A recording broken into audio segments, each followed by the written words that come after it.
네, 지난 1개월 전 어떤 한 교단에 장로님들의 전국 대회가 열린 곳에 강사로 초빙을 받아서 갔었습니다.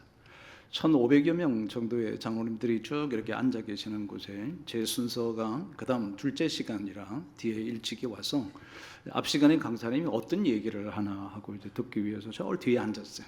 대강당에 1,500명 장로님들이 앉아 계시니 저 뒤쪽에 앉았는데 보이는 것은 앞에 앉아 계셨던 장로님들의 뒷머리, 그리고 이제 목사님은 저쪽에 앞에 섰는데 조그만하게 보이시고 큰 이런 영상만 이렇게 등장을 합니다. 주목하기가 참 어려웠어요.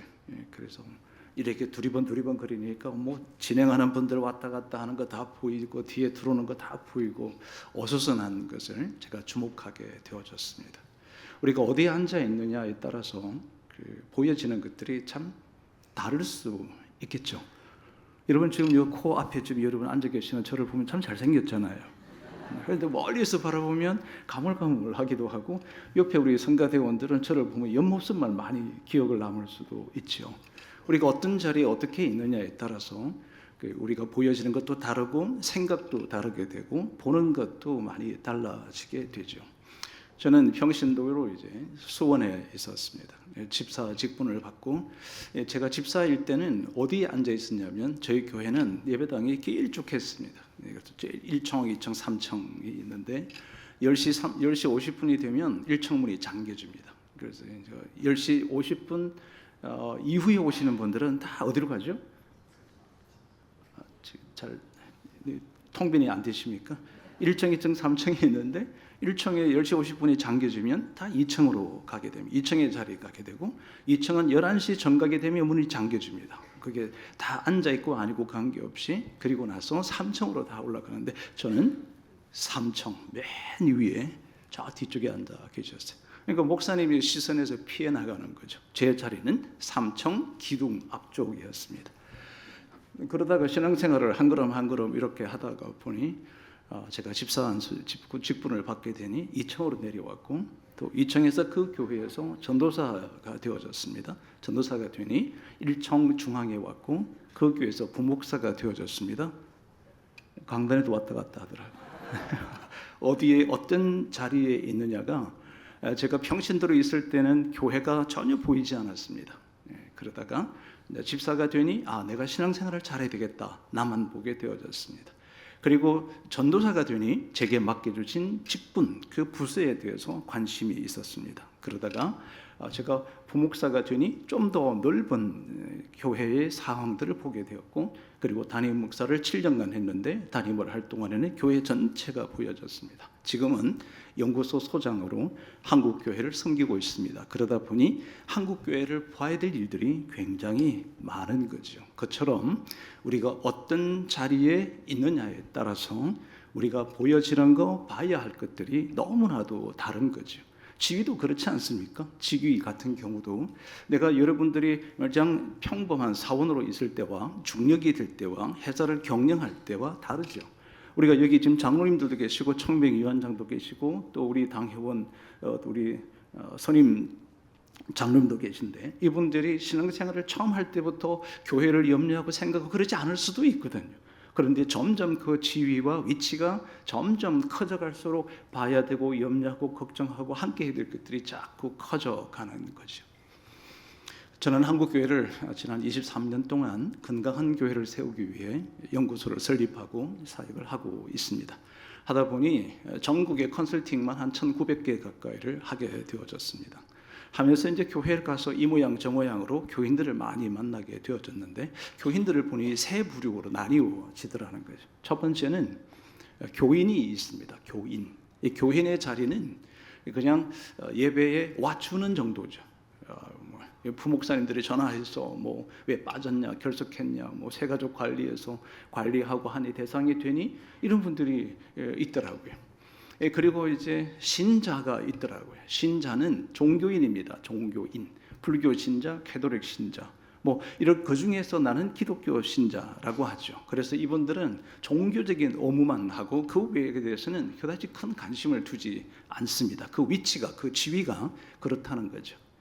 그런데 그 중에서 한 부류가 있습니다. 성도들입니다. 성도들은 세상과는 좀 다르게 살기를 갈망하고 거룩하신 주님을 본받으려고 그러고 예수님을 따라서 살아가려고 하고 기꺼이 세상 속에 들어가서 세상에 빛이 되고 소금이 되려고 애쓰는 분들이죠. 바로 여기 앉아 계십니다.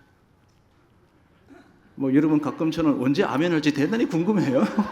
여기 여러분이 여기 앉아 계시는 거죠. 이 자리가 성도의 자리인 거죠. 그러면 도대체 이 성도의 자리에 있다는 내가 어떻게 알 수 있느냐는 거죠. 여러분 아주 간단합니다. 성도의 자리에 있는 사람은 오늘 본문의 12절에 보면 이렇게 기록합니다. 이는 성도를 온전케 하여. 먼저 온전함에 대한 갈망을 갖고 있다는 거죠. 성도의 자리에 있는 사람은, 성도로서의 삶을 살아가려고 하는 사람은 항상 온전함을 향해서 나아가려고 합니다. 그럼 온전함이 뭐냐는 거죠. 그게 오늘 본문에 보면, 여러분이 함께 읽으셨던 교독했던 본문에 보면 이렇게 기록되어 있습니다. 우리가 다 하나님의 아들과 아들을 믿는 것과 아는 일에 하나가 되는 것입니다. 내가 설교를 들었어요. 그러면 그렇게 사는 거예요. 내가 말씀을 보았습니다. 말씀을 읽었습니다. 그럼 읽은 대로 본 대로 살아가는 거죠. 그게 하나가 된 거죠. 신행일치, 원행일치. 이것에 대한 갈망을 가지고 살아가는 사람이 성도예요. 여러분들이다. 아멘이 민망하신 거죠. 우리들의 모습이죠. 성도의 모습이 그렇다는 거죠. 두 번째 보면은 이 성도의 자리를 갈망하는 사람은 봉사일을 하게 하며라고 되어 있습니다. 하나님을 기꺼이 섬기는 거죠. 누가 시켜서나 권면해서나 조언을 해서 이것을 부탁을 받아서 내가 사역을 하는 게 아니라 내가 자발적으로 내게 주신 은혜에 감사하여 하나님께서 베풀어 주신 재능과 그 은사가 너무 귀중해서 하나님 앞에 기꺼이 나를 드리려고 애쓴다는 거죠. 그런데 종국적으로 성도는 무엇에 관심을 두느냐 하면 12절의 결론 부분에 이렇게 기록합니다. 그리스도의 몸을 세우려 하심이라. 그리스도의 몸이 무엇이죠? 교회입니다. 교회. 하나님의 교회를, 그리스도의 몸을 세우는 것이 성도의 자리에 있는 사람들이 갖고 있는 생각이라고 하는 거죠. 그러므로 우리 사랑하는 성도 여러분, 오늘 저와 여러분이 그리스도의 몸을 세우기 위하여 우리를 이 자리에 있게 하셨습니다. 그게 저와 여러분의 자리인 것이죠. 그것을 보고 우리는 성도의 자리라 이렇게 얘기합니다. 그럼 어떻게 해야 성도의 자리로서 성도로서 살아갈 수 있느냐는 거죠. 목사님 말씀입니다. 저도 그렇게 성도의 자리에 서서 성도로서 살고 싶습니다. 그럼 어떻게 해야 그 성도로서 살아갈 수 있느냐는 거죠. 그러니까 첫 번째는 오늘 본문에 이렇게 기록하고 있습니다.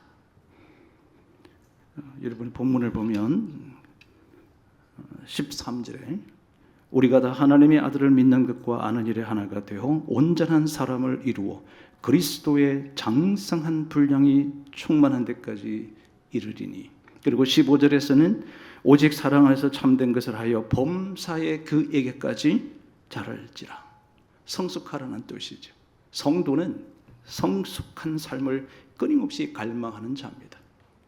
성도는 그리스도의 장성한 분량이 충만한 데까지 자라가려고 합니다. 그리스도처럼 예수님처럼 생각하고 말하고 행동하고 섬기고 사랑하고 그렇게 살아가는 사람이 바로 성도의 자리에 있는 자라는 거죠. 저와 여러분에게 직무를 주신 이유와 성도로 부르셨던 그 본질적 목적이 그리스도의 몸을 세우는 건데 그리스도의 몸은 저절로 세워지는 것이 아니라는 거죠. 여기 함께 있는 저와 여러분의 성도들 한 사람 한 사람이 끊임없이 그리스도의 장성한 분량이 충만한 데까지 자라가기 위해서 애쓰고 발버둥치는 성도들이 모인 교회. 그게 성도의 자리고 그런 성도들이 모인 교회, 건강한 교회고 이웃에게 영향력을 주는 교회가 될 것입니다. 성도의 자리에 있는 사람은 언제나 그리스도의 장성한 분량이 충만한 데까지 자라가기를 갈망합니다. 성숙하다는 거죠. 여러분 성숙은 무엇이죠? 성숙은 자라남이죠. 근데 여러분 자라는 것도 성장도 있고 성숙도 있습니다. 그런데 두 개가 다릅니다. 우리는 성장할 수 있습니다. 교회가 이보다 더 커져갈 수도 있습니다. 그런데 모든 교회들이 교회 사이즈는 커져가는데 그들 속에 그리스도의 장성한 분량이 충만한 데까지 자라가는 사람들이 점점 줄어들고 있다고 한다면 여러분 과연 정말 그게 건강한 교회라고 할 수 있을까요? 그럴 수 없죠. 성숙은 열매를 보면 알 수 있습니다. 저 나무가 성숙한지 아닌지를 보면 끝에 피우는 꽃과 봉우리와 열매를 보면 성숙한지 아닌지를 알 수 있는 거죠. 저와 여러분이 내가 교인인지 내가 그냥 신자로 불과한지 내가 전체 성도로서 삶을 살아가고 있는지는 여러분의 삶 속에서 입술의 열매나 삶의 열매나 성령의 열매나 우리의 인격적 열매가 맺혀가서 그리스도의 장성한 분량이 충만한 데까지 점점 자라가며 날마다 변하고 있는 삶의 모습이 있다면 저와 여러분은 성도의 자리에 있는 거지.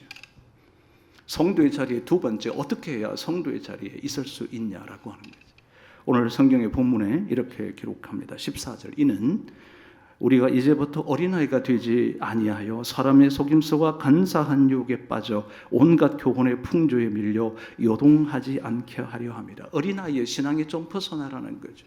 언제까지 젖만 먹고 살아갈 거냐는 거예요. 언제까지 이유식만 먹고 살아갈 거냐는 거죠. 내가 스스로 양분을 섭취하고 단단한 음식도 먹음으로 우리가 어린아이와 같은 신앙을 벗어나서 성숙되어져서 장성한 사람처럼 어른으로서의 삶을 살아가는 균형있게 영양식을 하고 자신의 몸을 운동도 하고 근력도 키우고 건강하게 자기를 관리해갈 수 있는 어린아이의 신앙을 벗어난 장성한 이의 신앙으로 자라가는 사람들을 보고 우리는 성도의 자리에 있는 자라고 합니다.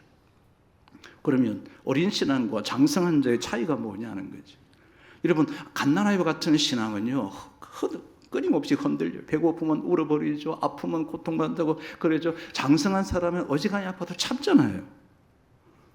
여러분 안 참으세요? 어지간하면 참지 않습니까? 죽을 병에 걸려도 자식들 염려할까 봐 얘기하지 않는 사람이 있잖아요. 장성한 거죠. 고통이 오고 환난과 역경과 시련과 아픔이 다가와도 조금 더 흔들리지 않고 범사에 기뻐하며 감사하는 사람들이죠. 그게 성도의 자리에 있는 사람이지요. 성도에 있는 사람은 장성한 자들입니다.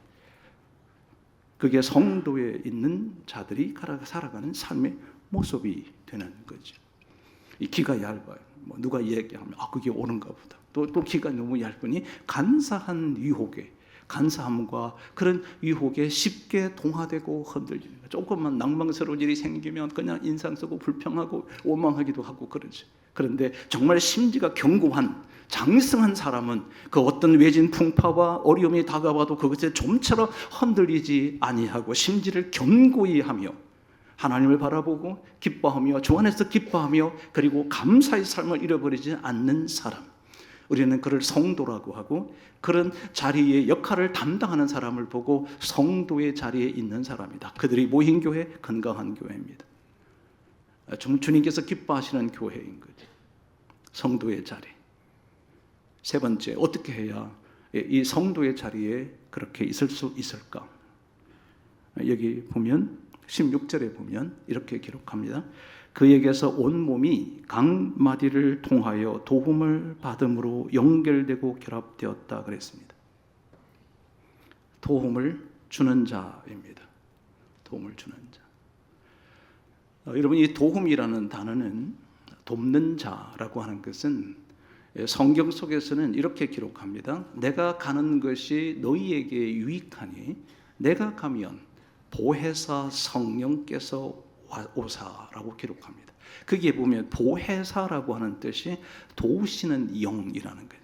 도우시는 영이 뭐죠? 성령님이라고 하는 거예요. 성령님은 도우시는 영입니다. 도우시는 영. 저와 여러분이 낭망하고 좌절하고 실망하고 허덕거리고 있을 때 있을 수 있잖아요. 여러분, 저도 한국교회를 섬기면서 한국교회 여러 교회들을 가보면 가슴 아픈 일, 낭망스럽고 그냥 포기하고 싶을 때 허닥이 있습니다. 그럴 때마다 우리를 도우시는 영이 있죠. 성령님이십니다. 여러분, 좌절스럽고 되는 일이 안 되고 기도해도 응답이 더디고 왜 그렇게 열심히 하나님께 충성스럽게 살아가는데 왜 내 몸이 아프고 힘들고 어렵고 어려운 일만 자꾸 생길까? 이것 때문에 힘들어하는 분들 계실 수 있죠. 여러분은 그럼에도 불구하고 감사하는 것으로 믿고 있습니다. 그럴 수 있지 않습니까? 그죠? 그런 때마다 우리를 다시 이렇게 세우시는 분이 계십니다. 그분이 성령 하나님이십니다.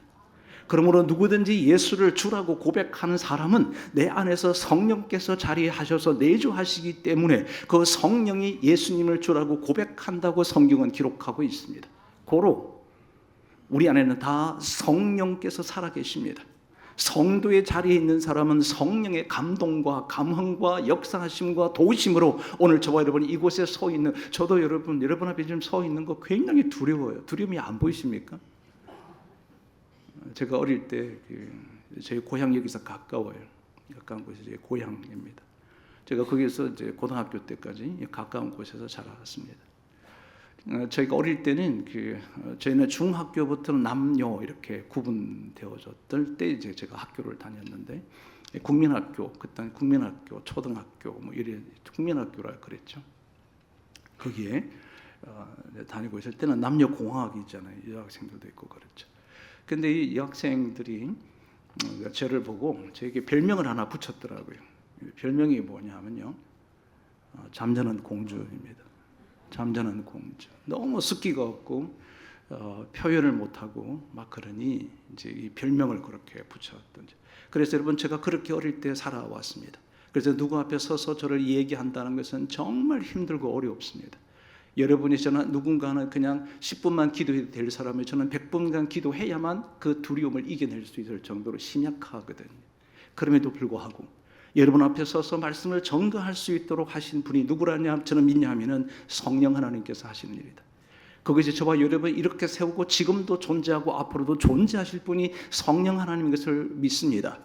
그러면 우리 안에 그 성령이 계시는 사람은 그의 삶 자체가 어떻게 되느냐 하면 돕는 것에 익숙한 자가 된다는 거죠. 그러므로 우리 그 모든 교회들이, 몇천 명 모이는 우리 교회들이 여러분 상합하고 연합하고 결합되고 하나가 되기 위해서 필요한 게 뭘까요? 서로 돕는 자가 되어야만이 가능하지 않겠습니까? 그래서 성경은 이렇게 기록하죠. 온 몸이 각 마디를 통하여 도움을 받음으로 연결되고 결합되고 각 지체가 하나가 된다는 뜻입니다.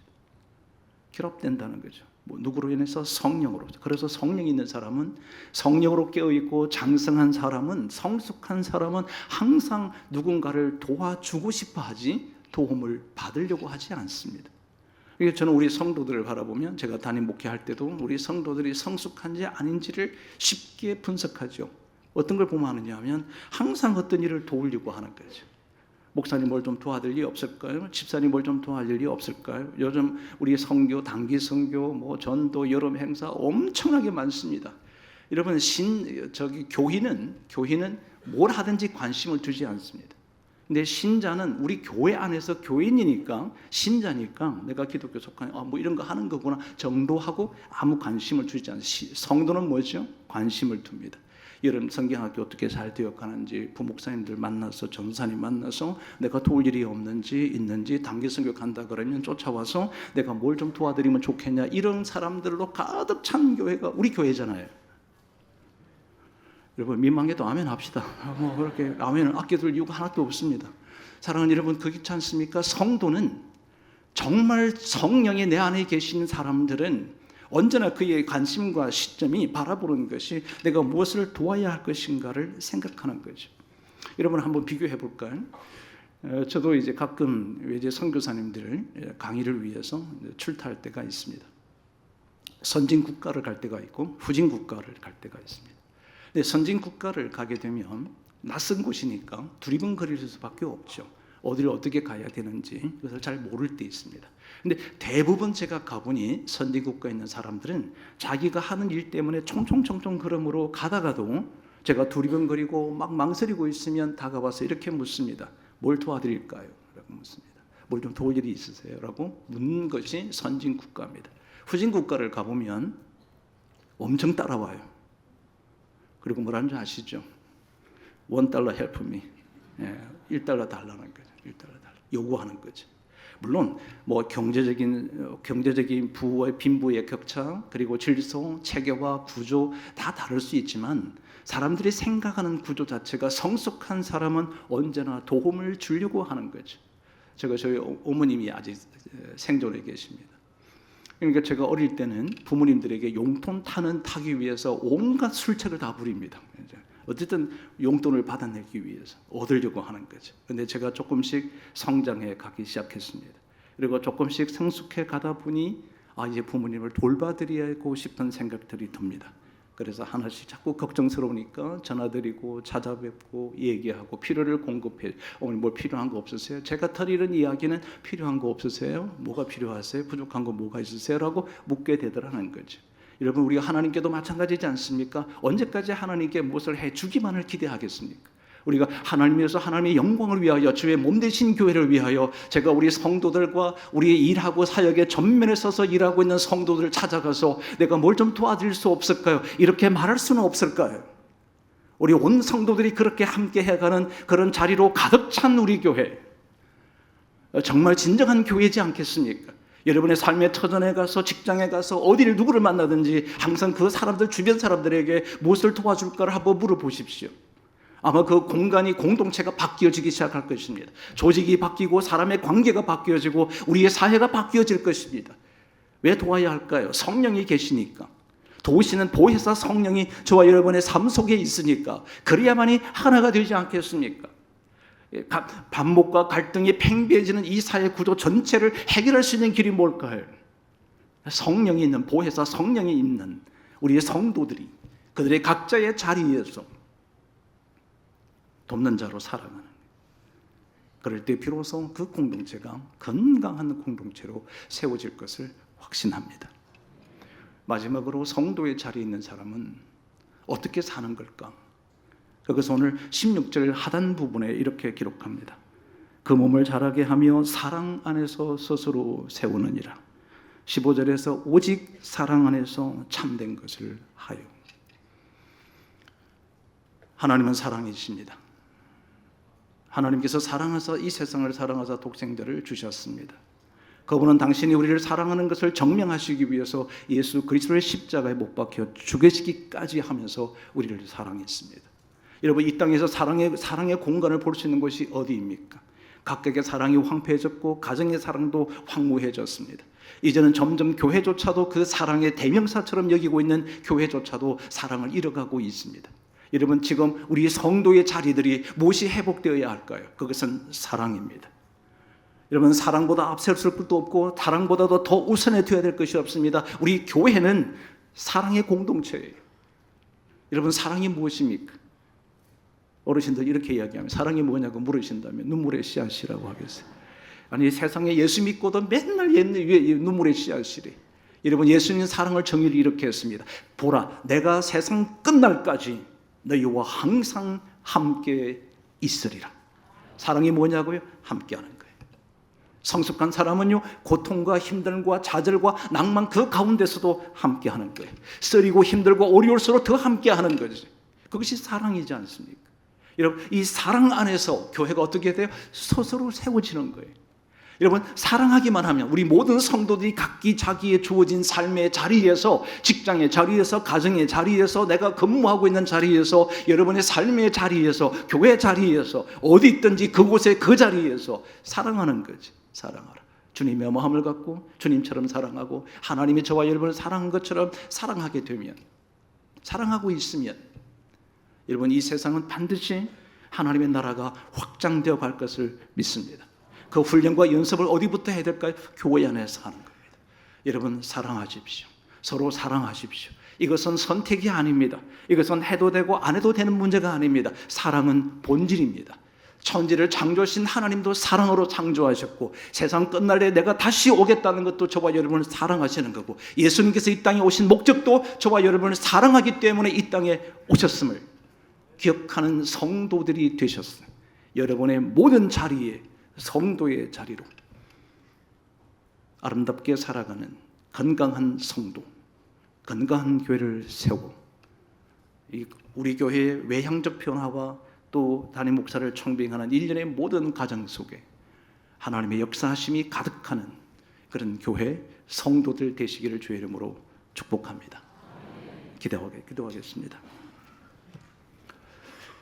하나님, 각기 우리에게 주어진 그 자리에서 우리가 마땅히 어떻게 살아야 하는지를 말씀을 주셨으니, 이 말씀 주신 것이 우리의 삶 속에 서로 기억나게 도우셔서 이것이 기도의 제목이 되게 하심으로 성도의 자리를 견고히 하는 하나님의 종들이 되도록 역사하여 주옵소서.